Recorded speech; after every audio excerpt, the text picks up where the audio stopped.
Antes de nós começarmos a ministrar aqui a palavra do Senhor, eu quero responder algumas perguntas. E gostaria muito de incentivar os irmãos a mandar mais perguntas. Elas estão quase acabando já. E quando eu não tenho pergunta para responder, eu fico frustrado.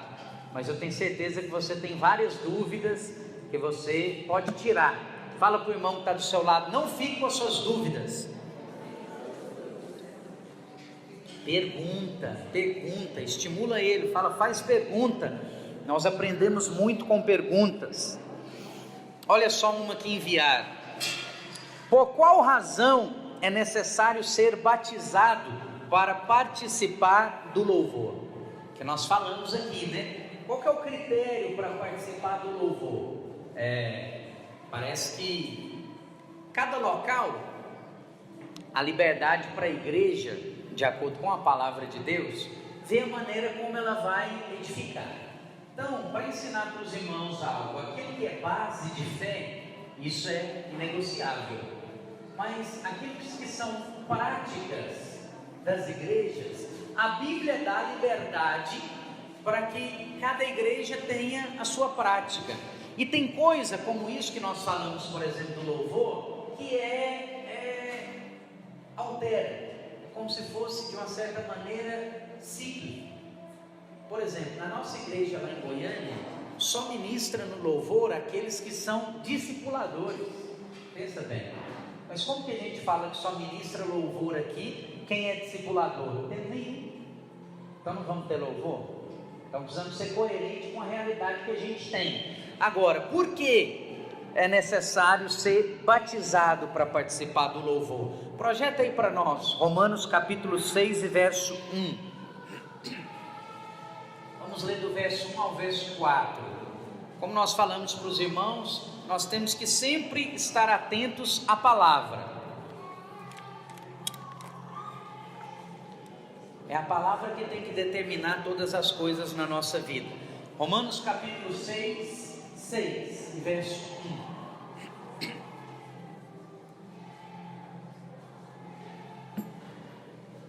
Verso 1.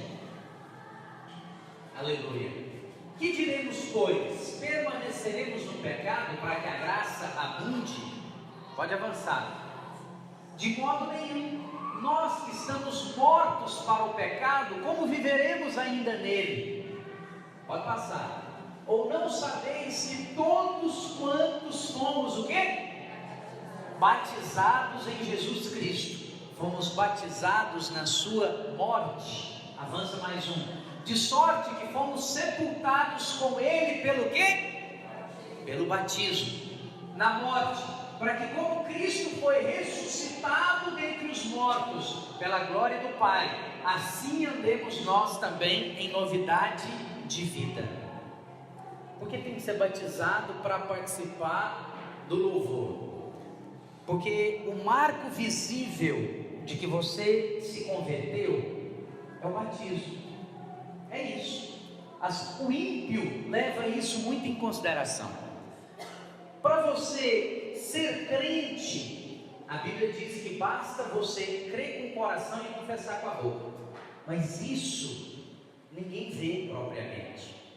Então, eu não sei se você já reparou, mas talvez você experimentou isso. Quando uma pessoa se converte e fala para os seus amigos: eu me converti, eu virei crente. Normalmente, as pessoas fazem uma pergunta.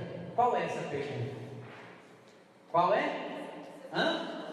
Já batizou? Aí quando você fala que já, o semblante da pessoa cai. Tipo assim, já era. Agora, quantas vezes você fala assim, ainda não? Aí, normalmente, nós estamos falando de amigo ímpio, o sujeito sai um sorriso. E ele pensa assim, então é bobagem, é só empolgação. O ímpio, se o ímpio vê o batismo dessa maneira, quanto mais nós. Você sabia que assim, vamos falar naturalmente, juridicamente, pelo estatuto da igreja, só é membro da igreja quem é batizado.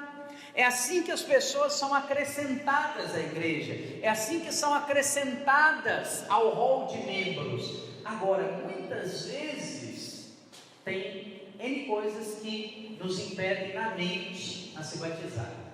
E a maior acusação delas é que o diabo coloca na mente das pessoas que é necessário mudar várias práticas para depois ser batizado. Só que não é o que o Romanos 6 fala. Romanos 6 fala que o quê? Que depois que você batiza, é que as práticas mudam. Por quê? Porque tem práticas que são do velho homem, que só vão desaparecer quando sepultar o velho homem. Mas como é que quer que o velho homem, que você deseja que esteja morto, como é que você quer que ele morre sem ser enterrado? Aí tem muito crente que ele é de certa maneira um zumbi. Agora, se você, por exemplo, é menor de idade, talvez os seus pais não autorizam, aí é outra coisa. Quando você for maior, pastor, não, eu sou maior, mas você não tem ideia, se eu batizar lá em casa vai dar uma confusão. Eu sei, deu na minha. Se você é maior de idade, você pode tomar a decisão. Pastor, mas vai contrariar muito os meus pais. Foi assim comigo, contrariou muito. Mas nesse caso, vale a verdade da palavra. Importa mais você agradar a Deus do que a seus pais. Aí cabe aquele versículo que para ser discípulo do Senhor, em algum momento, nós vamos ter que aborrecer pai e mãe.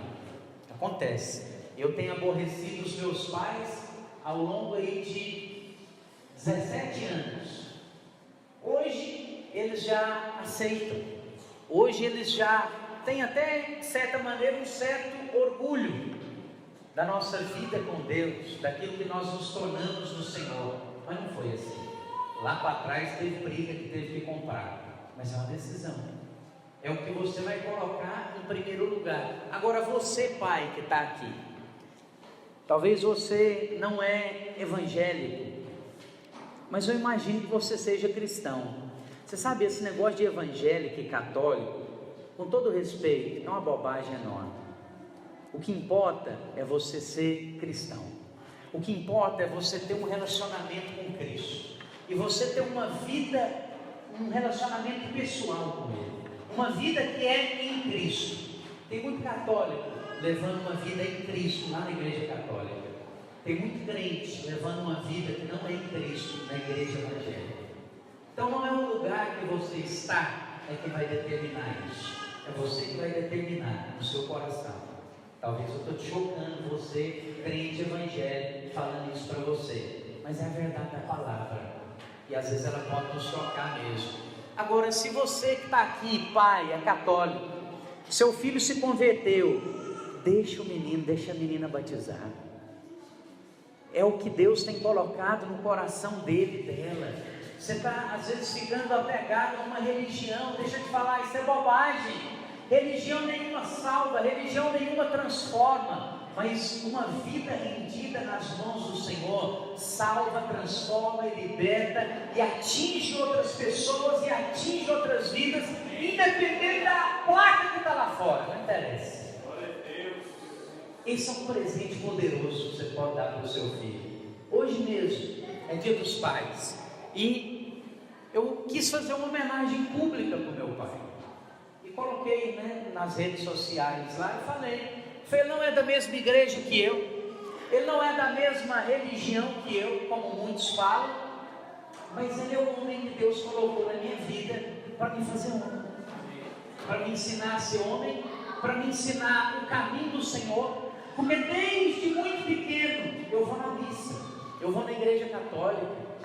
Ah, pastor, mas o que isso adiantou? Adiantou muito, porque eu fui uma criança que sempre tive temor a Deus. Adiantou muito. Você pode achar que não faz diferença nenhuma, mas isso é religiosidade de cabeça de evangelho. Fez muita diferença na minha vida. Fui na missa sempre, frequentei a igreja católica, estudei em escolas católicas. E isso foi um instrumento de Deus para fazer uma base na minha vida, para que eu me tornasse o que eu sou hoje. Lembra sempre que Deus, a Bíblia diz que Ele tem uma sabedoria que é multiforme. Ele pode usar coisas que você nunca imaginou na vida. Ele pode usar um padre para falar da parte de Deus de maneira poderosa na sua vida. Ele pode usar um ímpio para falar de maneira poderosa. Porque quando Deus quer, está na palavra, até Lula já falou. Porque Deus queria, e porque o homem não ouvia. O sujeito não ouvia anjo, o sujeito não ouvia consciência. Teve que a jumenta dele falar com ele, para ele ouvir. Se Deus precisar, Ele manda uma jumenta ou uma pedra falar com você. Então lembre disso, Ele pode usar qualquer pessoa, amém? Amém. Aleluia. Pastor, o cristão só pode ouvir música gospel? Só pode música de crente? Verdade, na agenda faltou. Último domingo do mês vai ter o batismo, já que eu falei de batizar, então se prepare. Tem alguém que está aqui no nosso meio que vai se batizar? Nesse último domingo do mês, tem alguém? Cadê você? Ah, está lá embaixo, aleluia. Então tem, aleluia, glória a Deus. Então, o cristão, o crente, só pode ouvir música gospel? E agora? Quem tem a resposta? Não. Pode ouvir música de ímpio? Pode ouvir funk? Não, pastor, outras músicas até pode, mas funk não. Não, mas funk não dá não. Então nós vamos ter que fazer uma cartilha. Músicas que os irmãos da videira podem ouvir. Porque tem que fazer uma seleção. É porque se for assim, bossa nova, é jóia. É legal. Se for talvez até assim nas mais clássicas modas de viola, é bom também. Não é funk, aí não dá. Música eletrônica, é só pancada. Aí não dá não. Oh, aleluia. Coríntios, 1 Coríntios capítulo 10 e verso 23. Projeta aí para nós. A resposta nunca está na nossa cabeça, na nossa opinião. A resposta está na Bíblia. Sempre está na Bíblia, aleluia. Todas as coisas são o quê? Lícitas, mas nem todas convêm. Todas são lícitas, mas nem todas edificam. Então pode ou não pode ouvir? Pode. Você que vai saber se é lícito, você que vai saber se convém, e você que vai saber se edifica. Esse é o padrão. Esse é o padrão que todos nós precisamos nos ater. Para quê? Para tudo aquilo que você vai fazer. Poder pode. Tira essa coisa da sua cabeça de pode e não pode. A vida cristã, olha para cá. A vida cristã, no nível do pode ou não pode, é a vida da lei. Não é a vida da graça. É a vida do pecado ou não pecado. A vida da graça é o seguinte: você pode fazer tudo que você quiser. O Espírito Santo habita dentro de você, a lei, entre aspas, está gravada no seu coração, e Ele vai te falar se deve ou não deve. Não é pode ou não pode, poder pode. A questão é se deve ou não deve. E aqui está dizendo, você precisa ver o que? Se convém. O que é se convém, por exemplo? Olha, eu estou em um ambiente que tem pessoas ali que talvez vão ficar escandalizadas com aquilo que eu vou fazer. Então o sujeito pode ouvir uma outra música? Pode. Eu, por exemplo, vou te escandalizar aqui agora. Eu te falei da moda de viola porque eu gosto. Aleluia. Tem companheira aí então. Mas nessa coisa moderninha aí, sem graça não, é as antigas. Agora, convenhamos. Tem música que não dá, né? Estou falando da moda de viola. Aí o negócio que é só traiu, abandonou, matou. Para que eu vou escutar um trem desse? Agora, tem coisa que às vezes você gosta, tem coisa que eu gosto. Pastor, o que você faz? Eu não tenho prática de ficar ouvindo isso, mas às vezes eu ouço. Meu pai gosta demais, às vezes eu ouço com ele. Agora, vou te dar um exemplo. Aí nós estamos fazendo uma reunião na igreja. Aí está lá uma comunhão, que está aberta a todos os irmãos. Não, você pode ter certeza, você nunca vai me escutar ouvindo ou cantando moda de viola numa reunião dessa. Nunca. Por quê? Porque vai ter gente que vai chegar ali e vai falar: quê? Esse pastor ouve e canta, ele sabe a letra, ele sabe menino da porteira. Meu Deus do céu, que igreja é essa? Socorro, Jesus, eu vou embora hoje, vou embora agora. Então não vou. Mas em determinados locais e ambientes, talvez pode ser que não tenha problema. Então você precisa analisar se convém você fazer aquilo ou não. Você precisa analisar, se edifica.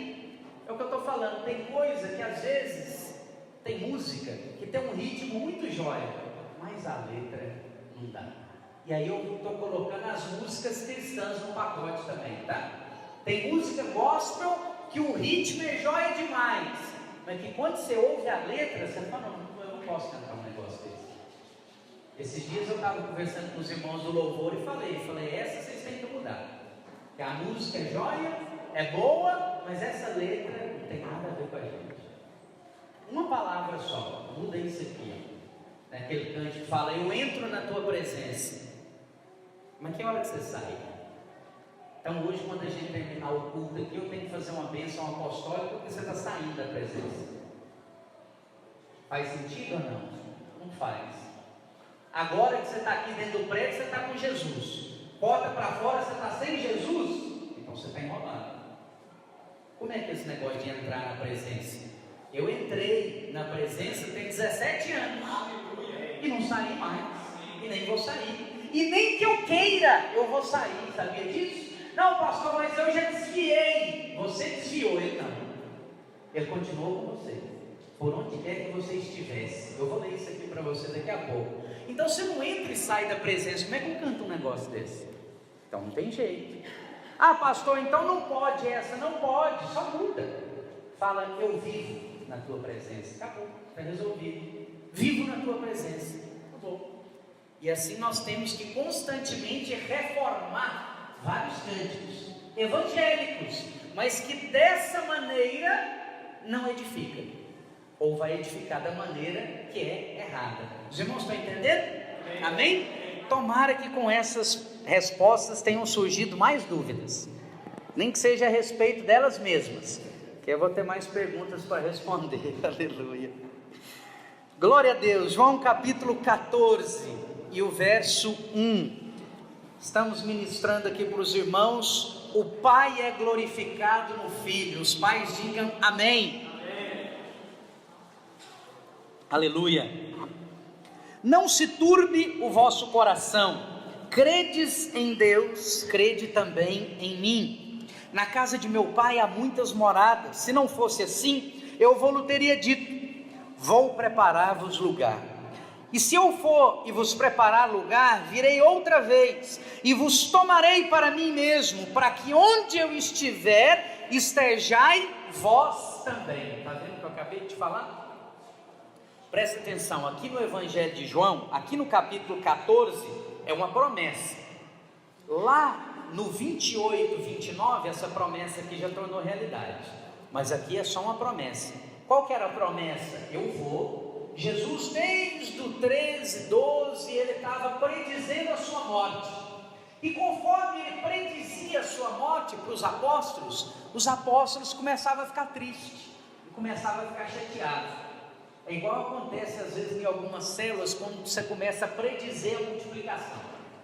Todo mundo quer que a célula multiplique, até chegar a época dela multiplicar. Aí você percebe, é igual casar filho. Quer que casa, eu quero uma esposa para o meu menino, né? Um marido para a minha menina e tal, até chegar nos dias. Quando chega, aí você lembra de um detalhe: vai casar e eu vou perder, vai sair da minha casa, vai sair de perto, vai afastar um pouco. A célula cresceu e vai se multiplicar, aleluia, multiplicou. Ixi, eu não vou estar com ele mais, vai estar em outra célula. Gostei desse trem não. Gostei, mas não gostei. Achei bom, mas achei ruim. Você fica com, às vezes, um sentimento assim, misto. Aí eles começaram a ficar preocupados. E o Senhor começa o capítulo 14 já falando, não se turbe o vosso coração. O que é isso? O significado aqui desse turbar é ficar agitado, é perder a paz. O Senhor Jesus usa essa expressão muitas vezes na palavra. Não perca a paz do seu coração. Estou traduzindo para você de acordo com o original.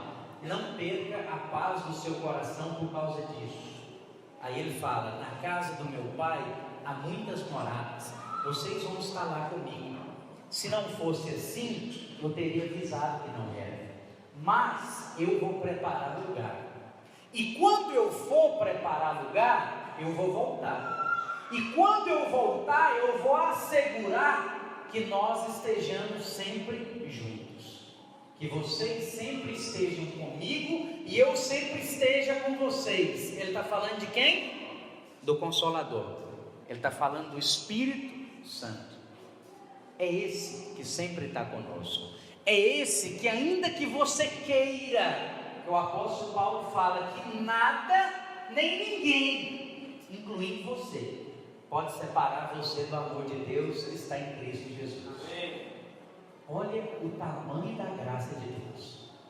Se você resolver hoje no seu coração, não quero mais a Deus, vou aprontar todas, eu vou difamar o nome do Senhor até meu último suspiro. Pois é, não tem jeito. Ele está em você e vocês se encontrarão lá no céu. Choquei você agora? Uma vez salvo, salvo eternamente. É isso que a palavra diz. Porque lá no céu, a Bíblia diz que existe um livro da vida, aonde um anjo escreveu o seu nome. E a Bíblia não fala em lugar nenhum que ele tem borracha ou limpeza. Sabia disso? Não tem corretivo. Uma vez que está escrito, não será apagado. Porque se fosse possível perder a salvação, então seria por algo que depende de você. E se depende de você, não foi pela graça mediante a fé. Você conquistou. Você só é capaz de perder aquilo que você conquistou. Aquilo que Deus te deu, Ele te deu. Nem você querendo, nesse caso, você perde. É isso que a Bíblia está dizendo. Nem sei porque que eu estou falando disso. Talvez deve ter alguém que esteja precisando receber dessas palavras aqui nessa noite. Mas vamos seguir aqui no texto. Verso 3. Eu vos tomarei para mim mesmo, para que onde eu estiver, estejai vós. Aonde o Senhor está hoje? Fala assim, em mim. E aonde você está hoje? Agora aí é opcional. Cristo está em você, mas existe uma diferença entre Cristo estar em você e você estar em Cristo. Por quê? Porque quando você estava no pecado, não tinha essa diferença. Você estava no pecado, era o seguinte: o diabo estava em você e você no diabo. Agora, isso não tinha escolha. Agora com Cristo não. Cristo, a Bíblia fala que é para a liberdade que Cristo vos libertou. Então Cristo libertou o Deuvani, para que o Deuvani vivesse do modo que agora Ele queira. Então Cristo está nele, mas Ele pode estar ou não em Cristo. É escolha nossa. Você pode estar por si mesmo. O que é estar por si mesmo? É estar na base da lei, é estar na base do merecimento. Não, esse negócio que o pastor falou aí agora, como assim? O cara virou crente, aí ele agora apronta todas, e aí ele continua sendo crente, e aí ele vai ser salvo da mesma maneira? Não, não pode. Não pode por quê? Se o sujeito converter e levar a vida toda bonitinha até o final, aí pode. Mas se ele converter e viver uma vida toda avacalhada, e depois consertar no final, ou nem consertar no final, sabe o que está gritando aí dentro de alguns? Chama justiça própria. Esse cara pode ir para o mesmo lugar que eu não. Né? Não merece. Você está doido? Eu estou me esforçando demais para ser bonitinho do jeito que eu sou. Eu estou me esforçando muito para não falar nenhum palavrão a semana inteira. Ele fala todo dia e nós vamos para o mesmo lugar. Não, está errado. Não pode ser desse jeito. Se você tem algum tipo de sentimento nesse sentido ainda, que todos nós temos uma determinada medida, é o que você tem que orar hoje. Deus me livra da minha justiça própria. Me livra de achar que alguma coisa que vem do Senhor depende de mim, que pode ser por merecimento. Eu te disse, acho que no início da reunião, por merecimento nós só teríamos o inferno. Esse você merece, esse você conquistou. esse é direito seu. Qualquer coisa fora disso não é direito seu, mas você pode ter acesso em Cristo. É isso que Jesus está falando aqui. Eu vou, e aí nós sabemos que ele já foi, e eu vou retornar, sabemos que ele já retornou, e aí ele retorna com um consolador, e ele diz: para que eu tome vocês para mim mesmo, e aonde eu estiver, estejai vós. Ele é o filho que fazia tudo que o pai mandava, tudo que o pai direcionava, e nós éramos até então criaturas, mas quando passamos a crer no Senhor, está lá no início do Evangelho de João, João capítulo 1, verso 12, a todos quantos receberam, deu-lhes o poder de se tornarem filhos de Deus, a saber, aos que creem no nome de Jesus. Então, se nós cremos em Cristo, nós agora nos tornamos filhos. É bom você conhecer, às vezes, um pouco. Sei que tem coisa que às vezes pode parecer chato, mas o conhecimento, como eu já disse, é diferente da sabedoria. O que você precisa, mais do que conhecimento, é revelação. Veja, as matrículas, por exemplo, da escola de ministérios estão abertas. Na escola de ministérios, você vai ter acesso a conhecimento, mas só conhecimento não vai mudar a sua vida. Você precisa de revelação. A revelação é que vai mudar. Mas, se você não tiver acesso ao conhecimento, a sua revelação vai ficar limitada, ou você nem vai ter revelação, porque Deus vai usar aquilo que você teve acesso, aquilo que chegou até você. É claro que Ele pode te dar coisas diretamente, mas essa não é a maneira mais comum. Então, quando você estuda, por exemplo, a história dos judeus, você percebe que um judeu, até hoje, se você conhecer algum judeu, faça o teste. Judeu não diz a palavra Deus, só com extrema necessidade. Normalmente eles dizem o Eterno, o Altíssimo, o Santíssimo. Mas Deus não, por quê? Porque está na lei: não falarás o nome do Senhor teu Deus em vão. Então o judeu, ele é pela lei, ele não fala. Agora tem um negócio que é uma heresia para o judeu, é chamar Deus de Pai. Um judeu não chama Deus de Pai, e Jesus veio judeu. Em todos os momentos na Bíblia, Jesus se refere a Deus apenas e tão somente como Pai. Só tem um momento em toda a palavra que ele chama Deus de Deus, é quando ele está lá na cruz, e quando ele toma o meu e o seu pecado, que aí ele fala: Deus meu, porque me desamparaste. Pastor, mas naquela hora ele foi desamparado, ele foi afastado de Deus? Foi, porque naquela hora foi a hora em que ele tomou o meu e o seu pecado. E se o pecado entrou nele, se a treva entrou nele, não tem jeito da luz ficar. Então naquela hora ele sentiu claramente, ele sabia e ele afirmava o tempo inteiro: eu e o Pai somos um. As palavras que eu vos tenho dito não vêm de mim mesmo, mas vêm do Pai que me comissionou, que as colocou no meu coração. Eu só faço aquilo que o Pai manda. Então ele tinha clareza o tempo inteiro, e naquela hora ele teve clareza: cadê o Senhor? Cadê o Senhor? Por que o Senhor me desamparou?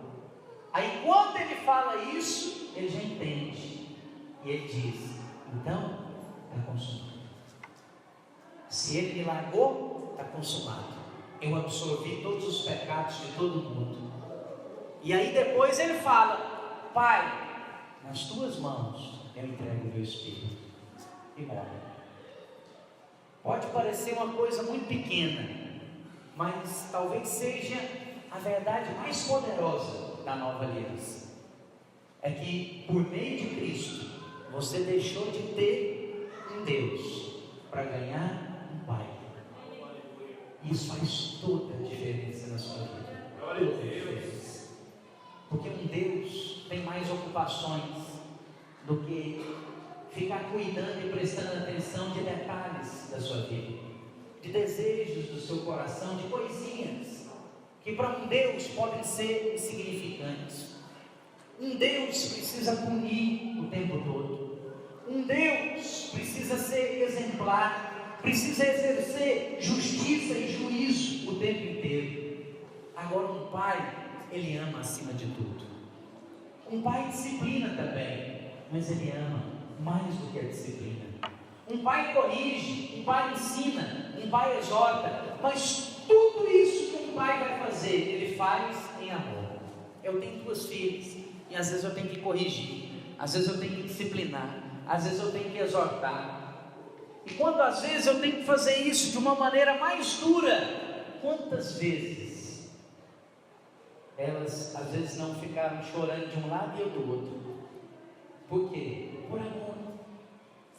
Porque não é uma coisa de simplesmente fazer, de não se importar, de chegar com um veredito. Não, é meu filho, é meu menino, é minha menina. Está errado sim, mas é meu filho.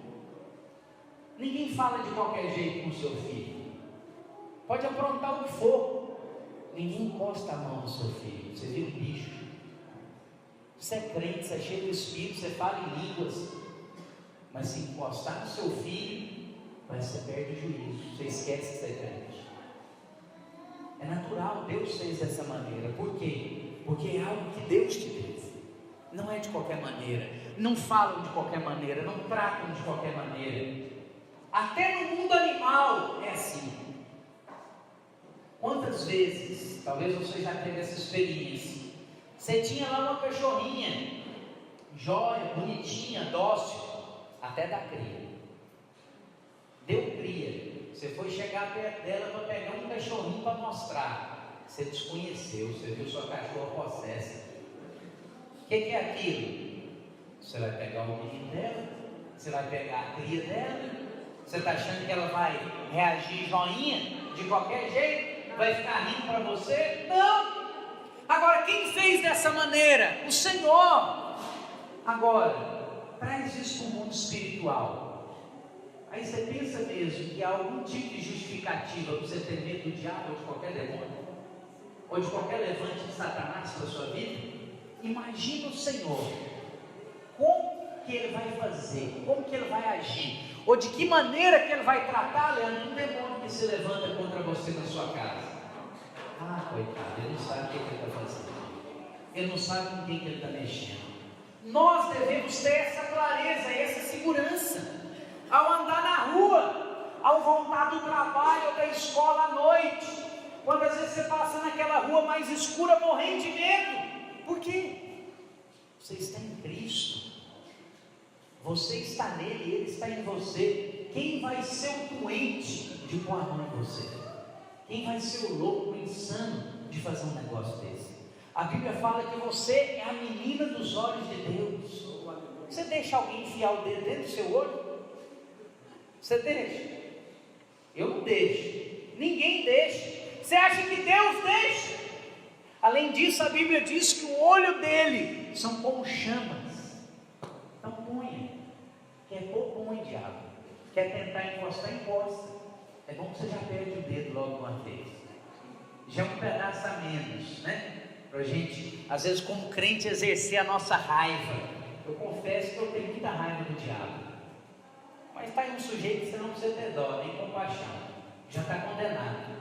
Não tem saída, não tem escapatória. Então se não tem, ok. Agora, o que é isso? O que eu estou falando para você, pastor? O que você está querendo dizer com isso?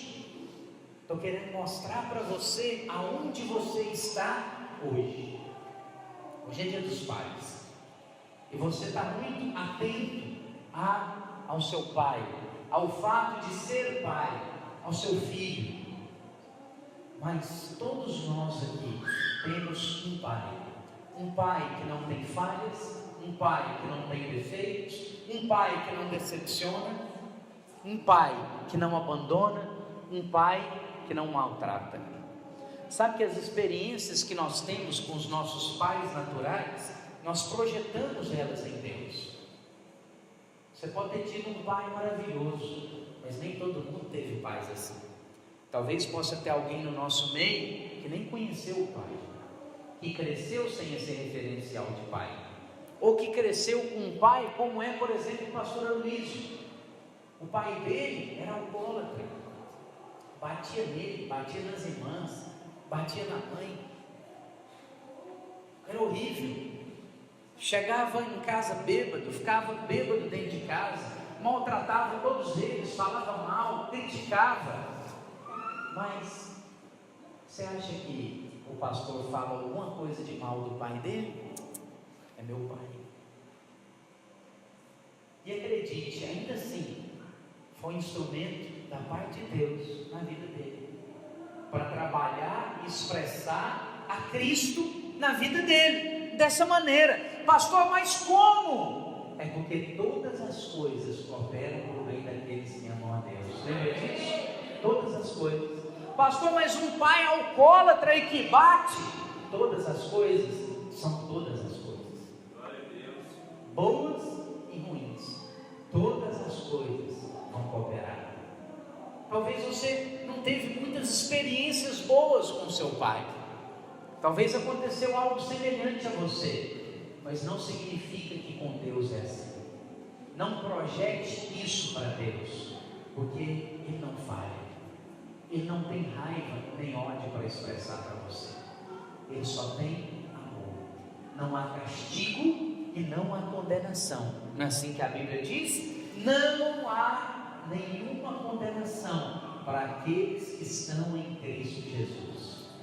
Eu vivi muitos anos uma vida cristã com medo de Deus me disciplinar, medo de Deus me repreender, e eu fazia algo que eu sabia que estava errado, e eu tinha certeza, alguma coisa ruim vai vir para mim agora, Deus vai me castigar. Eu cresci ouvindo essas frases, e não é só eu não, essa foi a cultura brasileira, porque foi a cultura de colonização nossa. Isso é uma herança religiosa lá para trás, que nós recebemos. Aí às vezes você pensa que não, mas talvez até hoje você carrega isso com você. Deixa eu falar um negócio para você. Não há castigo que possa vir da parte de Deus sobre você.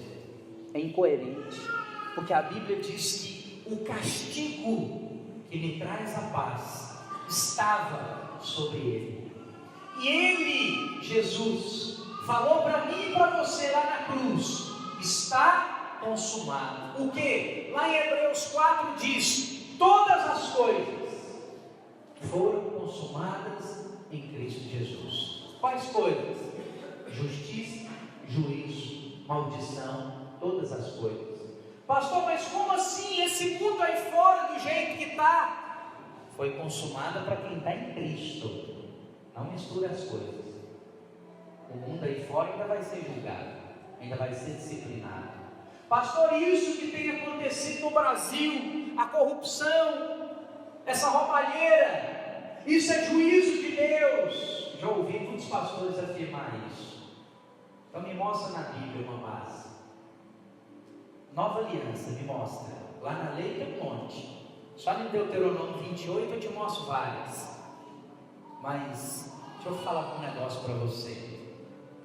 Não vai ter, não está tendo e não terá nenhum juízo da parte de Deus sobre o Brasil ou sobre qualquer outro país enquanto nós estivermos aqui, porque nós estamos em Cristo. Mas vai ter esse dia que todas as nações serão julgadas. Vai ter esse dia em que a ira de Deus vai ser derramada, mas eu e você não vamos estar aqui. Nós vamos ter que ser arrebatados, amém? Porque não faz sentido, à luz da palavra, ira, justiça, castigo da parte de Deus ser derramado comigo e com você aqui. Que amor é esse? Que vai pegar o ímpio e vai colocar no mesmo balaio e vai mandar fogo no céu para queimar todo mundo. Olha, que pai que é esse? Que Deus que é esse? Vai tratar do mesmo jeito quem é filho e quem é estranho? Você faria isso? Fala para mim. Sim ou não? Não. Agora a Bíblia diz que eu e você somos maus. Isso é ruim, irmão. Você pode achar que você é bonzinho, mas você é ruim. A Bíblia que fala isso, não sou eu não. Agora você, sendo ruim do jeito que é, e você se conhece, e eu me conheço, e Deus também sabe, não vamos fazer um negócio desse? Você acha que Ele vai? Agora, quando você tem a ideia de Deus, tão somente como Deus, você tem esse medo, sim ou não? Tem. Porque Deus tem que ser justo mesmo, Deus tem que mandar juízo mesmo. Mas quando a sua visão é transformada para de um filho para com o pai, não, aí não, aí é diferente. Ele não vai fazer isso comigo, não vai ter esse tipo de tratamento. Mas por que não? Porque Ele me diz, Ele me garante, eu sou filho amado. Ele larga as 99 para ir atrás de mim. Não faz sentido nada disso, não faz sentido punição, não faz sentido juízo, não faz sentido maldição. Segue aqui em João 14, disse-lhe Tomé, verso 5, Senhor, não sabemos para onde vais, como podemos saber o caminho? Respondeu-lhe Jesus, eu sou o caminho, a verdade e a vida, ninguém vem ao Pai, senão por mim. Essa é a função de um pai, mesmo você pai natural, você irmã que está aqui, que é pai espiritual de várias pessoas. Talvez você possa pensar, pastor, eu não tenho filhos ainda. Talvez não tenha naturais, mas já tem espirituais. Já tem pessoas que você tem gerado, já tem pessoas que você tem ensinado, já tem pessoas que você tem discipulado. E o que é que nós temos que ensinar? O caminho. Lembra que eu falei para as crianças? Não deixe a sua criança descer sozinha. Por quê? Porque isso é espiritual. Você deve conduzir. Conduzir até onde? Até onde tem que ser levado. Então essa linha eu conduzo até lá. Por quê? Porque ensina a criança o caminho em que deve andar, no caminho em que deve andar. E ainda que for grande, não se desviará dele. Por que é ensinar no caminho? Porque não adianta eu estar fora do caminho e falar ali, ó, o caminho é aquele ali. Eu não vou não, mas eu quero que você vá naquele caminho. É isso que muitos pais fazem toda semana no Kids, nas nossas células Kids. Mas tem problema não, começa assim mesmo. E nós aceitamos e recebemos, é assim. Leva até lá na porta e vai para o bar. É o sossego que a pessoa tem, às vezes, naquele dia da semana. Não tem problema não. Pode deixar que nós cuidamos mesmo. Enquanto nós estamos cuidando, nós estamos ensinando no caminho. Só que esse pai não sabe, ele vai ter um problema daqui a pouco. Mas é um problema glorioso. Porque o filho dele vai começar a ver coisas em casa e vai falar, isso está errado. Pastor, que tipo? Até jogar lixo no chão, meu filho. Eu já ouvi lá em casa. Peguei papelzinho, joguei no chão. Pai, que absurdo! Falei, meu Deus do céu, o que aconteceu? Você jogou o papel no chão. Falei, nossa, achei que eu tinha ferido de morte alguém, mas na hora minha cara queimou. Falei, me perdoa, eu errei, está errado mesmo, não faz isso, papai não vai fazer também. Peguei e guardei. Por quê? Porque o seu filho vai andar no caminho que você anda, ele vai fazer o que você faz. E aí, levando para o mundo espiritual, esse é também então o nosso alvo. Nós estamos em Cristo. O que eu tenho que fazer? O que Ele faz. O que eu tenho que falar? O que Ele fala. O que eu tenho que expressar? O que Ele expressa. E qualquer outra coisa fora disso não pertence a mim. Pode ser a natureza de velho homem se manifestando. E aí, sabe uma coisa que nós estamos carentes? Geral. As igrejas, né? A videira de Montes Claros, não. E as igrejas? Nós estamos carentes de expressar as mesmas obras que Ele expressava. E aqui Ele fala, no verso 12: aquele que crê em mim fará obras ainda maiores. Nós precisamos crer nisso. Eu vou te falar por que não tem muitos milagres, por que não tem muito poder no nosso meio. Porque tem pouca revelação da graça. Você acha que para milagre glorioso acontecer, você tem que ser melhor, você tem que avançar mais, você tem que ser mais consagrado, você tem que ter mais vida com Deus. Não tem. Sabe o que você tem? Você tem que ter mais coragem. O perdão da palavra, você tem que ser mais descarado, você tem que ser mais sem vergonha. Só isso que você tem. Você tem que ter revelação de que absolutamente nada da parte de Deus para vir para você tem dedo seu, tem merecimento seu. Pastor, mas eu não jejuo direito, e daí? Pastor, mas eu oro pouco. Aliás, pastor, eu nem oro, eu oro só no culto, e daí?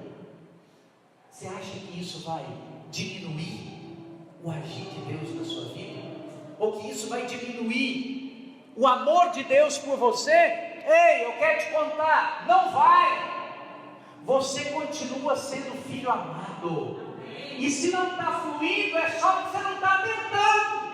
É porque você está achando que tem que ter alguma coisa especial. E não tem que ter nada especial. Tem que crer. Só isso. É só crer. Ele é quem está falando aqui, ó. Vamos para lá? Verso 12. Em verdade vos digo, deixa eu traduzir para você, sem sombra de dúvidas, de maneira inquestionável, eu te digo, aquele que crê em mim, esse também fará as obras que eu faço, e as fará maiores do que essas, porque eu vou para o Pai. Eu te pergunto, Jesus curou doentes? Então você cura também. Jesus curou cego? Então você cura também. Jesus curou surdo? Você cura também. Jesus curou mudo, paralítico? Então você faz também. Jesus levantou pessoas dos mortos? Então você faz também. Pastor, mas como? Ele já falou aqui, ó. É só você crer. E você pode fazer coisa maior do que Jesus. Eu vou te dar exemplo bíblico. Você acha que o figura que está aqui na Bíblia é muito melhor do que você. Você lê algo de Paulo e você pensa, é Paulo. É Paulo mesmo, filho. Você está muito na frente de Paulo. Você tem muito mais possibilidades e recursos do que Paulo. Você tem muito mais ferramentas do que Paulo. Mas tem um negócio que ele tem muito mais do que nós. Tinha, né? Coragem, disposição. Isso é fé. Fé é o quê? Fé é a certeza das coisas que se esperam. Eu espero que esse sujeito seja curado. Então tem fé, eu tenho certeza. E aí eu falo, que é crer por isso é que falei. E eu falo, você vai ser curado agora. Aí eu declarei a minha fé. É a convicção dos fatos que eu não vejo. Olha o tamanho da loucura que você serve. Se é fato, filho, você vê. Se você não vê, é porque não é fato. Agora a Bíblia diz que você tem que ter convicção de um fato que eu não vejo. Olha que coisa. Aí quando você exerce isso, o que acontece? O milagre acontece. O milagre surge. Vamos para a Bíblia. A sombra de Jesus já curou alguém? Não. De Jesus não. Mas a de Pedro curou. Olha só. Então peraí, Pedro fez algo maior do que Jesus. Você tinha parado para pensar nisso? O manto de Jesus curou sim a mulher hemorrágica, mas a sombra dele nunca curou ninguém. Pois é, Pedro, o sujeito não precisava nem encostar na roupa, a sombra curava. Olha que coisa. Eu acho que esse cara creu nisso aqui, ó, nessas palavras. E Paulo? Paulo, as pessoas falaram para ele de uma certa pessoa que estava enferma, para ele ir lá orar. Mas ele estava meio agarrado ali naquela hora, ele não podia ir. Aí Paulo fala assim, pega esse lenço meu aqui e coloca lá em cima dessa pessoa e ela vai ser curada. E foi. Mas Jesus não curou ninguém de jeito. Ninguém. O mais perto é a mulher do manto lá também. Mas Paulo curou uma pessoa por um lenço. O lenço que ele enxugava o rosto. Ele falou, não tem jeito de ir lá não, mas meu lenço resolve isso aí. A unção está nele, pode levar. Uau, o que é isso? Agora você acha que Paulo acreditava que era alguma coisa dele mesmo? Não, é porque é o meu lenço, né? É igual a toalhinha dos outros ministérios, o sabonete, a gruta, o travesseiro, e aí vai. Não, o poder está nisso aqui, ó pastor. É essa chave aqui, ó. Ah, é? Foi a chave que morreu por você? Foi a chave que ressuscitou no terceiro dia? É a chave que vai fazer a diferença? É o lenço que vai fazer a diferença? É o Paulo que fez a diferença? Não! E ele sabia muito bem. Ele sabia, não sou eu que faço essas coisas, mas a graça de Deus está em mim.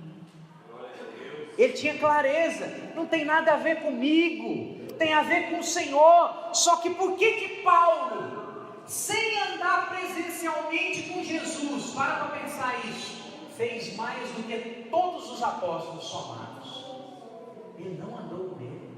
Os outros andaram 3 anos e meio com ele. Paulo não andou com Jesus, fez mais do que todos os outros, porque ele entendeu a graça mais rápido e absorveu essa loucura de uma maneira mais fácil. Espera aí, não é pelo que eu faço, não vai mudar pelo que eu fiz ou pelo que eu deixei de fazer. Já está consumado, ele está resolvido a me abençoar e ele vai me usar, e é só eu querer. Isso é loucura. Eu vou querer, eu quero esse negócio. E aí ele foi o mais usado de todos.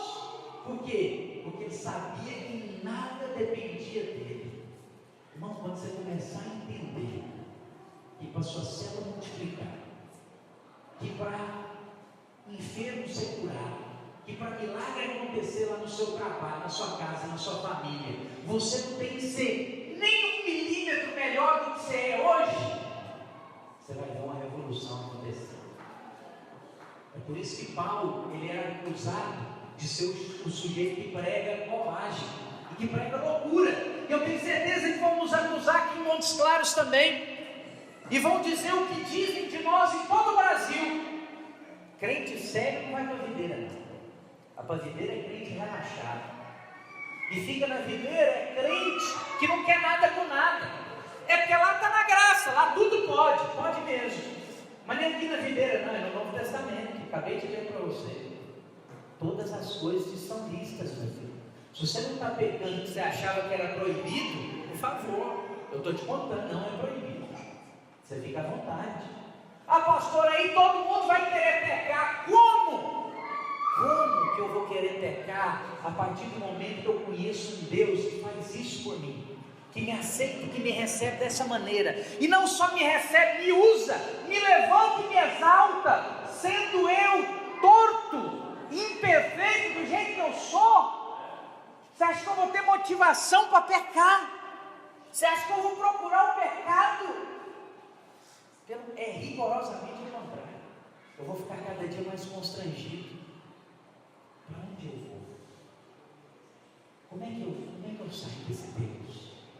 Como é que eu saio desse lugar? Como é que eu saio dessa família? Eu vou para onde?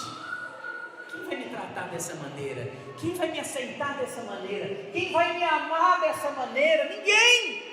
Ninguém! Para nós encerrarmos, os irmãos do louvor podem vir até aqui. Verso 10. Pode ficar de pé no seu lugar. Não crês tu que eu estou no Pai e o Pai está em mim? As palavras que eu vos digo, não as digo por mim mesmo, mas o Pai que permanece em mim é quem faz as suas obras. Crede-me que eu estou no Pai e que o Pai está em mim. Crede ao menos por causa das mesmas obras. Nós precisamos orar por isso. O Filho expressa as mesmas obras do Pai. E aqui, essa passagem encerra, lá no verso 13, dizendo que o Pai é glorificado no Filho. Tudo quanto pedirdes em meu nome eu o farei, para que o Pai seja glorificado no Filho. Oh Espírito Santo de Deus, feche os seus olhos aí onde você está, meu irmão. Ora catalabassuia do calabassuia dalabas. Xeredelebadalabassuia dalabas. Chama o seu filho para ficar aí perto de você. Nós vamos ter um momento muito especial com ele agora, juntamente com você. Ore agora, você, aí no seu lugar, para que esse versículo possa se cumprir nas nossas vidas, para que nós possamos manifestar as mesmas obras. Um pouquinho mais baixo, por favor. As mesmas obras do Pai.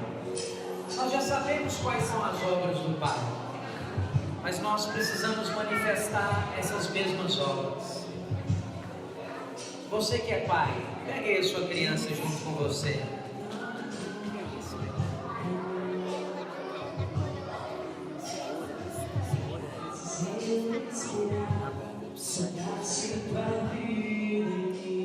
Oh Espírito Santo de Deus, eu queria que os pais dos seus filhos viessem aqui à frente, por favor. O pai das suas crianças, vem para cá. Chega aqui para frente. Você vai receber algo especial e diferente nessa noite. Todos os pais, sai do seu lugar, vem para cá. Oh Espírito de Deus, vamos espalhar aqui, pode ir do outro lado também. Vamos distribuir. Fica de frente aqui, ó. Volte-se lá para a igreja. Aleluia. Oh Espírito de Deus. Agora vai um pouco mais baixo o som. Eu queria que você que está aqui, pai, olha para mim. Olha para cá, eu quero falar algo para você. Nós somos agraciados pelo Senhor. Sabe, Deus te deu algo que o dinheiro não pode comprar. Quantas pessoas eu conheço que tem muito dinheiro, muito dinheiro, mas não tem filho. E tenta de tudo quanto é jeito, mas não consegue. Porque filho é uma dádiva de Deus. E Deus é tão maravilhoso,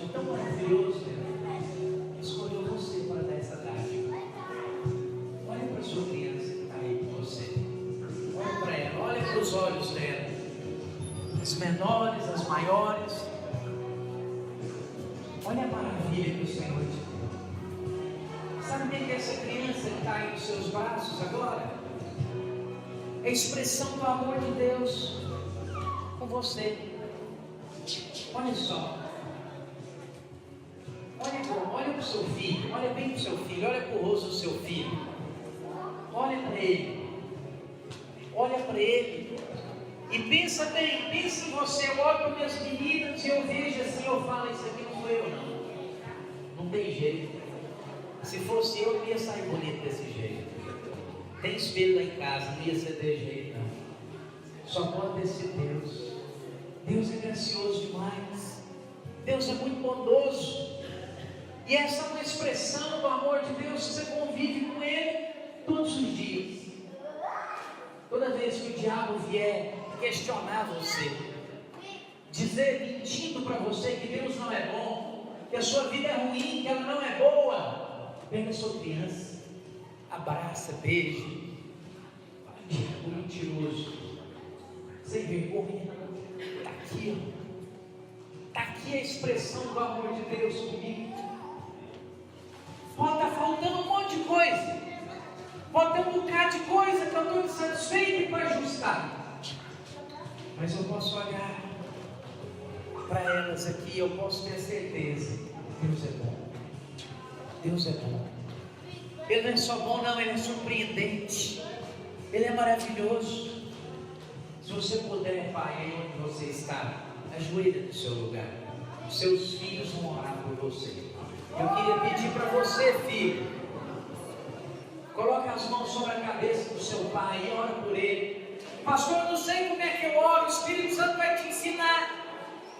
Ele vai falar para você. Começa a abençoar o seu pai aí.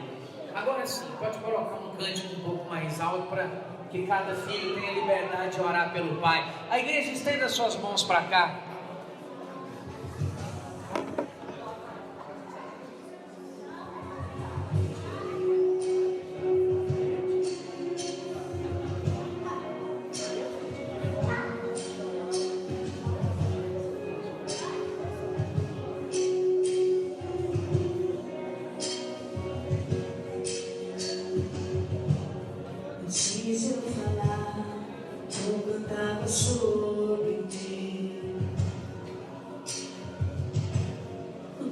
tem sido tão, tão bom pra mim. Antes de eu respirar, sopraste tua vida em mim. Tudo tem sido tão, tão bom pra mim. Oh, impressionante, infinito, ousado amor de Deus. Oh, que deixas 99 só pra me encontrar. Não posso encontrar, nem merecer, mesmo assim se entregou. Oh, impressionante, infinito, ousado amor de Deus.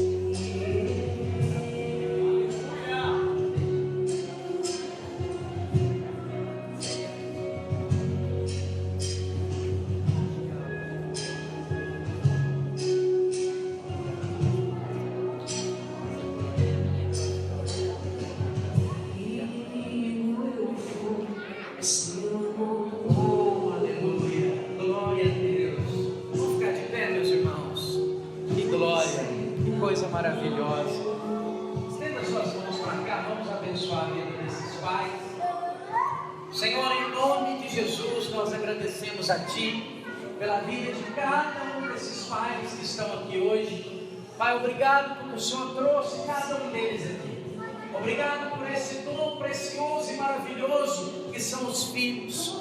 A Tua palavra diz que eles são flechas, como na aljava do guerreiro. Pai, no momento certo o Senhor vai lançar essas flechas e elas irão muito mais longe do que nós. Muito mais longe. Eles irão crescer mais, eles irão avançar mais, eles irão receber mais do Senhor, irão compartilhar também mais do Senhor, em nome de Jesus. Parabéns para você que é pai. Feliz Dia dos Pais. Você é alguém agraciado pelo Senhor, em nome de Jesus. Amém? Vamos aplaudir ao Senhor. Aleluia. Nós estamos encerrados em nome de Jesus. Se você puder e quiser ficar conosco aí juntamente com seu pai também, nós vamos ter um feijão tropeiro glorioso ali agora na lanchonete. Queria pedir os servos para montarem as mesas para nós aí no fundo, para que a gente possa ter um momento de comunhão juntos no nome de Jesus. Você tem uma semana cheia de vida, de unção, de paz, de glória da parte de Deus, no nome de Jesus. E aí, Davani? Estou precisando da folha lá de baixo. Qual? É de contagem? É, pode usar. Ah, tá lá no armário, lá no fundo, ó. Não cabe não.